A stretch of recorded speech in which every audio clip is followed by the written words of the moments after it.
Good morning, Knicks Nation. Today is Tuesday. It is the 14th day of December 2021. I hope you're healthy and COVID-free today. I hope that your family is healthy and COVID-free and that the needs of you and your family in terms of food, shelter, clothing, as well as health are being met. Please remember those that are still out in the Midwest whose homes have been destroyed, who are already, most people in the United States are 1 or 2 paychecks away from homelessness. Most people are, especially if you don't have family that you could stay with.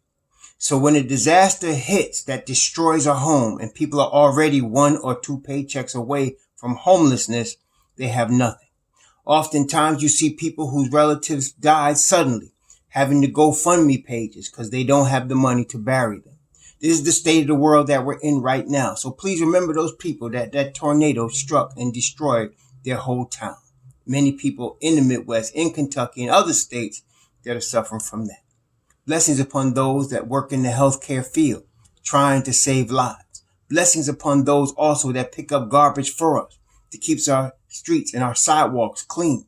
Blessings upon those that make deliveries for our convenience. Double blessings on those trying to help and rescue and deliver the victims of child molestation, of pedophilia, the victims of pornography and child pornography, the victims of prostitution and child prostitution. Just yesterday, a little baby was snatched by sexual predators, or as they call them, human traffickers. Just yesterday, 2 days ago, they busted a ring of people that were abusing toddlers in Florida. Just yesterday, they found a girl who had been snatched, but they got her. They got it back, thank the Most High. So please remember these people, curses upon these perpetrators who are being used to bring people into this heinous and disgusting situation. Finally, blessings upon the homeless, as we just mentioned, in Kentucky. There are 600,000 people like that in the United States who the tornado wasn't a physical one that blew out their homes necessarily, but the tornado was life that hit them. And so there they are, without a home, without a roof, in the cold, in December. And millions around the world in similar conditions. Blessings upon them. For theirs is the kingdom. And blessings upon those who have the heart to try to help. There's going to be a basketball game tonight. The New York Knicks are going to be playing the Golden State Warriors. Right now, one of the top 2 teams in the entire NBA.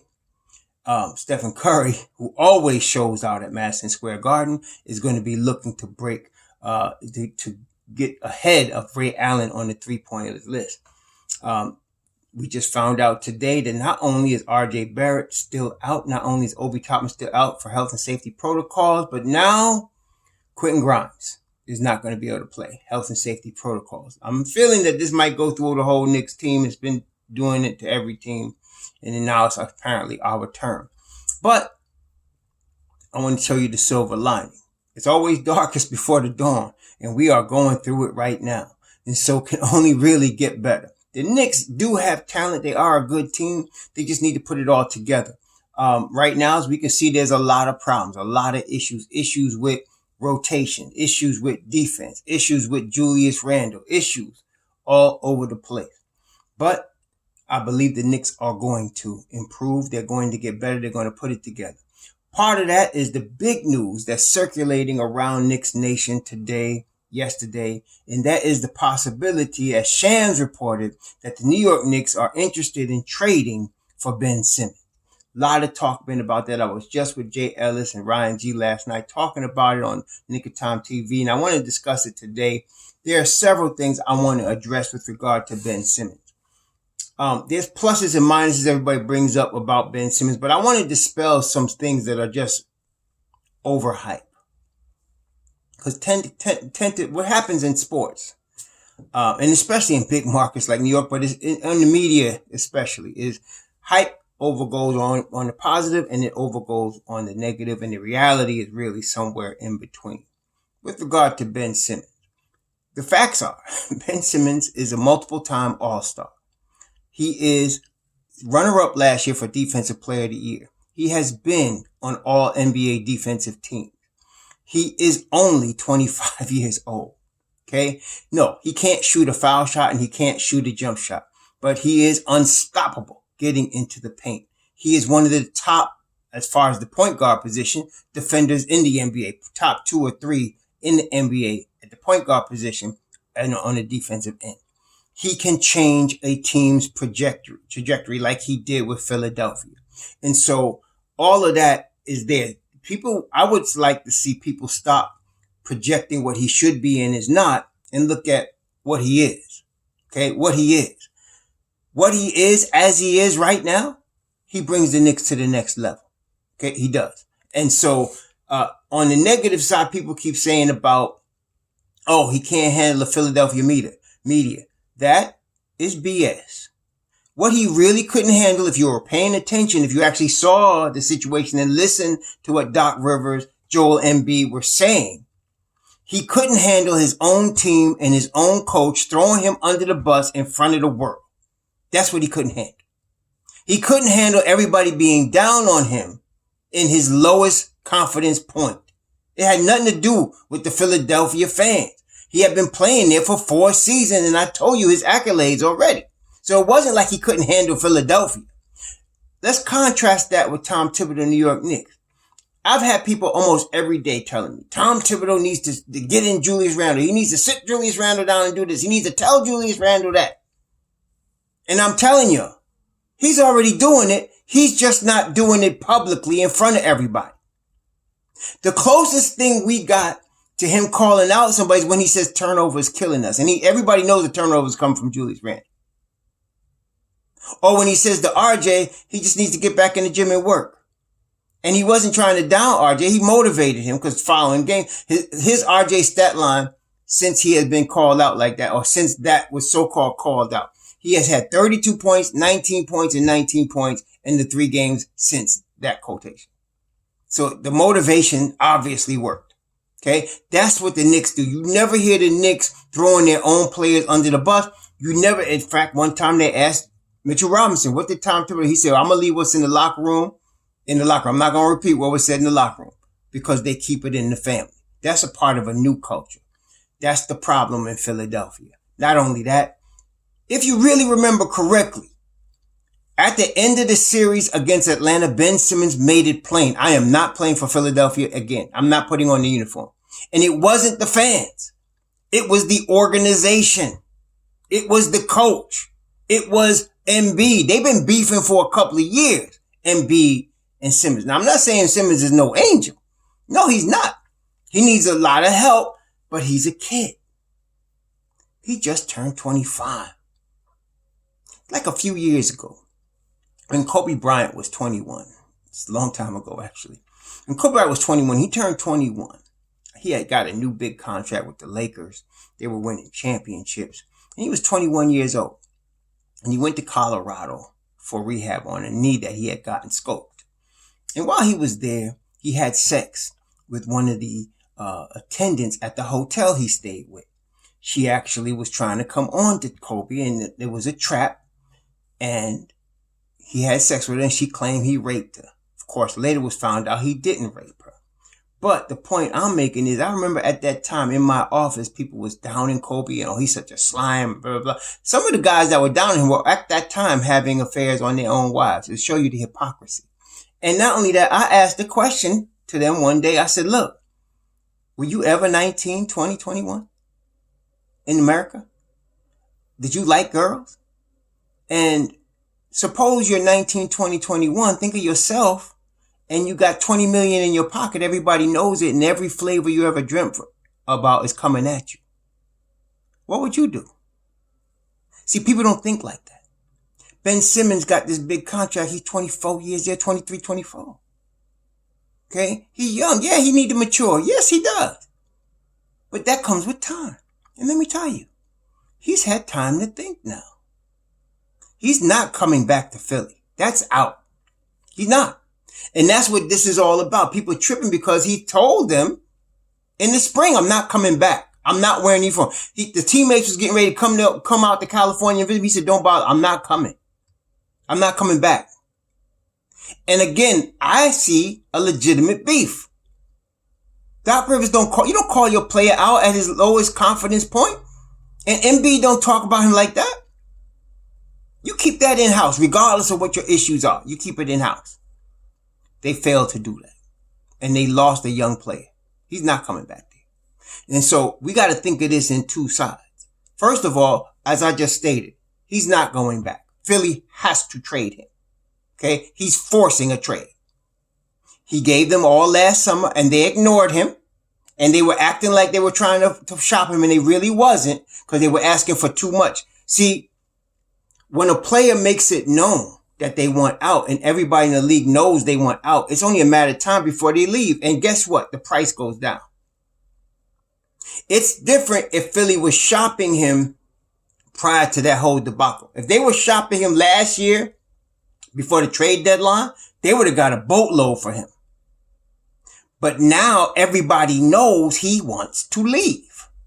That lowers the price. Okay, that lowers the price.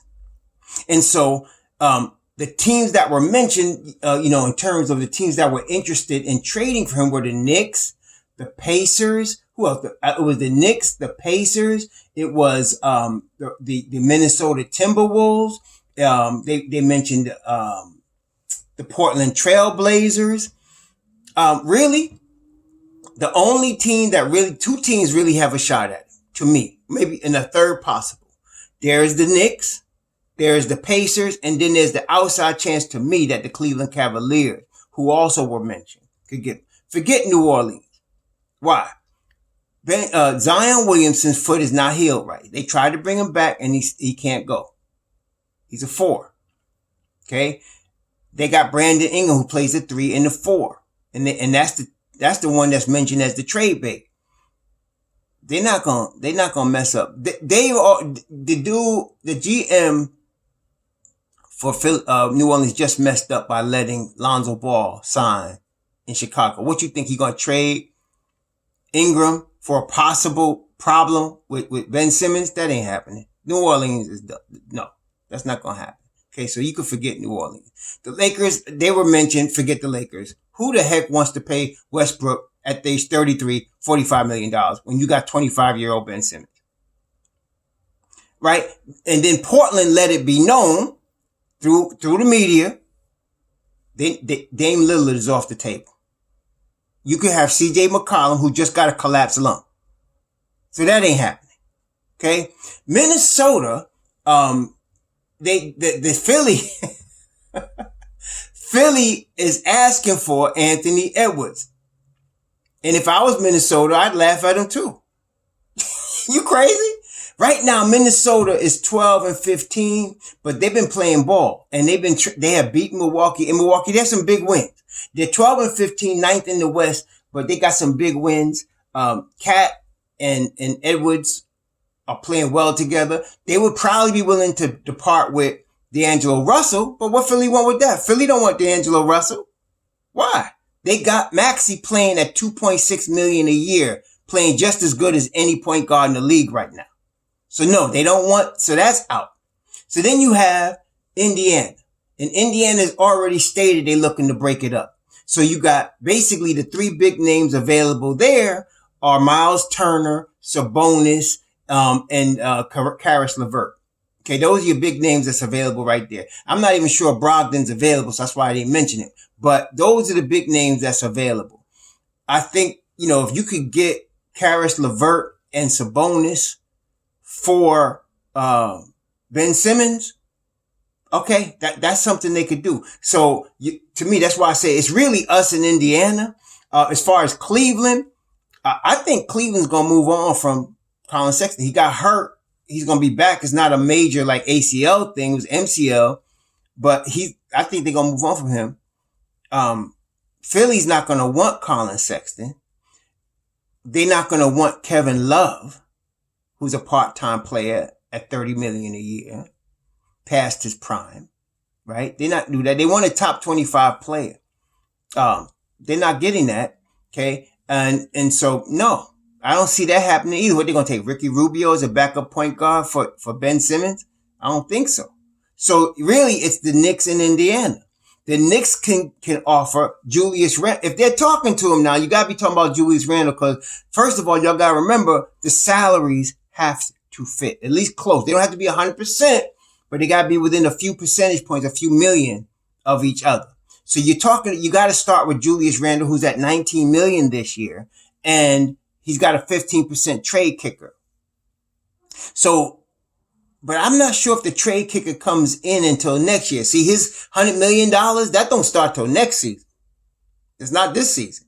This season was the Knicks option, the team option that they exercised. So let's just say it's 20 million.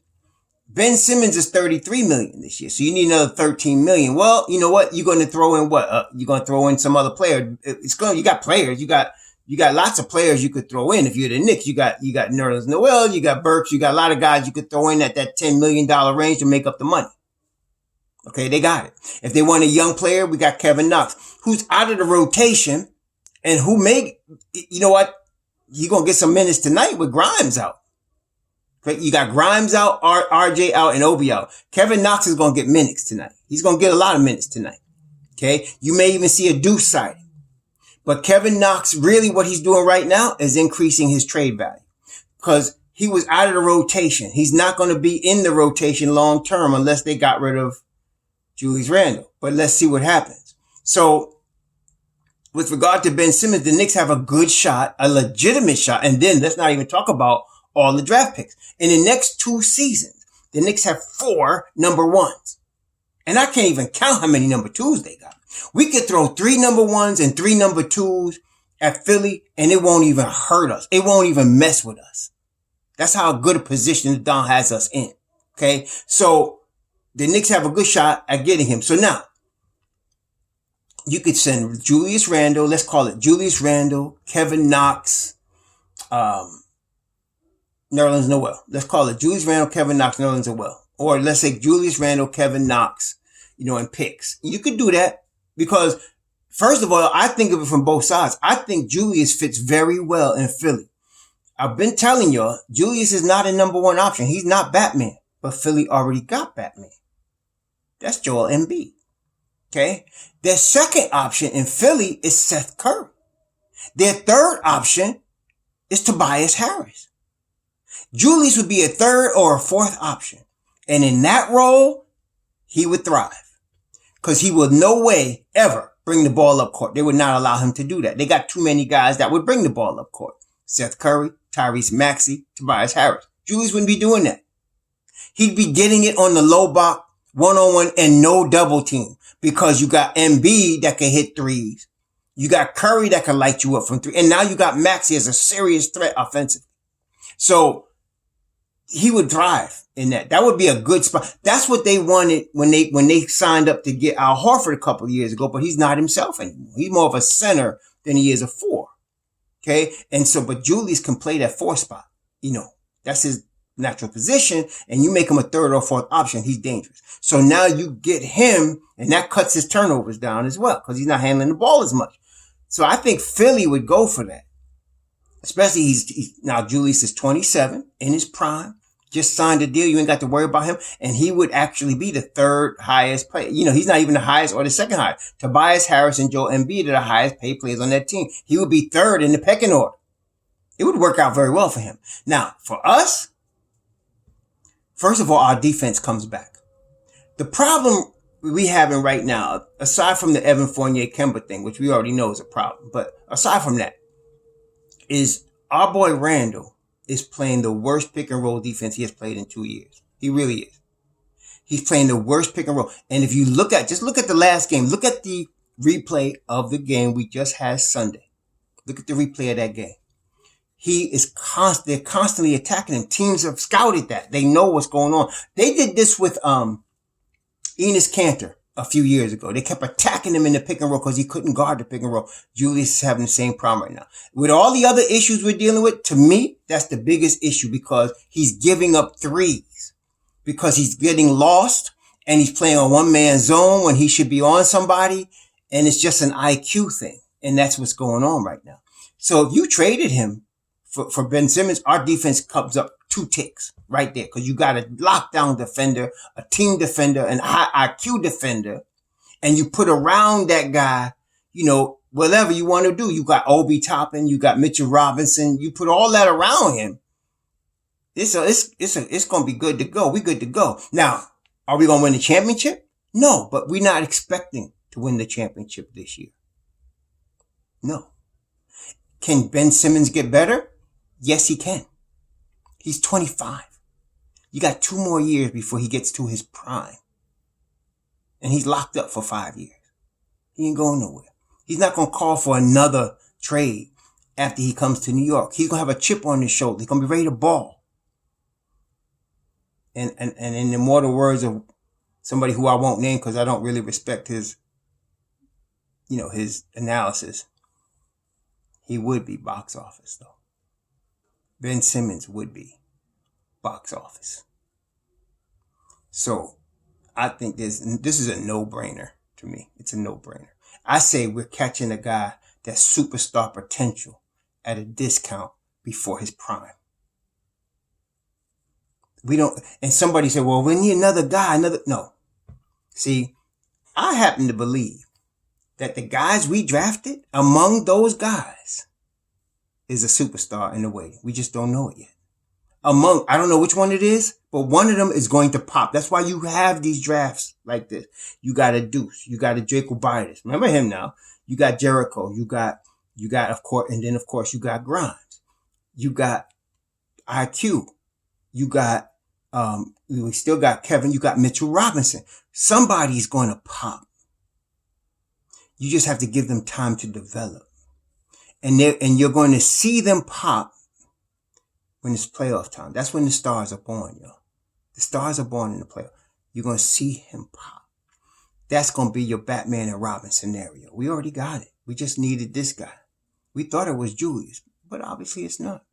So now, on the other side, if we don't trade Julius and somehow we still end up with Ben Simmons, we could work with that as well. Okay? Now, there's been a lot of talk about Miles Turner. I understand it. I just don't want to give up Mitchell Robinson for him. Take whoever else you want. I want Mitchell Robinson to stay on Mobb Deep. That's what I want. I want Mitchell Robinson to stay on Mobb Deep. You know, there's a guy that's a high energy guy off the bench for Washington. And Montrezl Harrell. See, Mitchell Robinson can be Montrezl Harrell. You understand? He could be Montrezl Harrell. And that kind of bench, when you add that, and let's say you're starting because you got rid of Julius, but you still got IQ and D Rose. That's still Mobb Deep. Okay? You want to keep that. So if I could keep Mitchell Robinson and get a Miles Turner, I'm all in. Because now we got a 3-point shooting 5. That's a rim protector. And if we don't let us get Ben Simmons with that, it's a wrap. Now you're talking about it's a wrap. It's a wrap. Okay? Because Ben Simmons is going to get better. He's actually a between high 50, 60% free throw shooter for his career. He got in his head, obviously, this last playoffs, and with the whole internal turmoil. That people discount that. The internal turmoil with him and B and the coach, that was obviously playing on him. It was obviously messing his confidence up. For you see a 6'10" dude that gets his buckets by flushing at the rim, and he gets to the rim and he passes it, something's in his head, man. And it's not the fans. It's not the pressure. It was his own team. Okay? If they are a unit in the team and he's working out, the thing is that does bother me. The caveat to all of this is homie has not gotten vaccinated. And I don't want no problems. I'm not saying whether his choice or not to get vaccinated. I'm not down him for that. I just don't want no issue. And he can't play in New York if he's not vaccinated. So I need him to be vaccinated before we even discuss it. Otherwise, we can't discuss it. Okay? Because I need him vaccinated. I don't want no problems. All the Knicks are vaccinated. We need him to get vaccinated. Okay? That's the big thing. Other than that, is what it is. But tonight, against Golden State, we'll probably lose the game. But you're going to see, I don't want to say that. If Deuce McBride gets some minutes tonight, and I'm very confident in Kevin. Kevin look, these guys know his business, man. Kevin knows this is a contract year. He's auditioning for his new team. He knows that. That jumper was butter on Sunday. Ooh. So let's see what happens. I'm always pulling for my squad. It doesn't look good for our heroes, but I'm always pulling for my squad, man. I'm always pulling for my squad. So let's hope against hope. Keep hope alive. But as far as Ben Simmons, that's a no-brainer. If it only takes Julius Randle and a Kevin Knox, and we can get that done with some draft picks, which we got a plethora of that we don't even need right now, done deal. Done deal. And you know what else? We back to top 4, top 3 in the East. You get Ben Simmons, it changes just like that because the defense all of a sudden comes back. You get the defense back. And now you still, if you traded Julius Randle, the ball movement continues. Now the ball movement starts, the defense gets, now you got, and if you wanted to keep a Evan Fournier, he might be involved in the deal. I really wouldn't care. If you keep him or don't keep him. You know why? Because we got Quentin Grimes, and I'm very high on Quentin Grimes. But let's say we kept Evan Fournier. Fournier will become a better player. Because now he's getting the ball wide open. He becomes Korkmaz in Philly. He comes like that because he's getting wide open looks. He becomes Seth. He becomes open look dude, you know. So he becomes real spot up shooter dude. So to me, the Ben Simmons deal is a no-brainer. I'm not buying into he was scared of the fans bull crap. Neither am I buying into, he just, can't shoot and he should be shooting. He should be scoring 25. Get that. He does what he does, man. 15, 10, 8. Let's get that. Lock down all NBA defense. I'm tired of looking at bad defense. I'm a New York Knicks fan. I need some defense. So y'all have a safe day today. Please continue to remember the people that's out there in the cold with nothing. If you can help, do so. Shalom.